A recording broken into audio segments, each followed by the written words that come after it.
একটা চা বানাইবো আমার জামার জন্য, আদা দিব, লেবু দিব, চিনি দিব, রসুন দিব, শুকনা মরিচ দিব। আমার জামাই রসুন ছাড়া খাই না।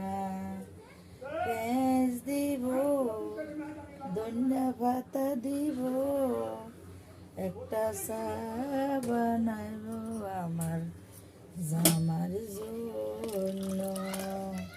কে কে খাবেন? চা বানাইছি, চলিয়ে আদা রসুন মশলা যা যা লাগে ব্যাগ কিছু দিছি।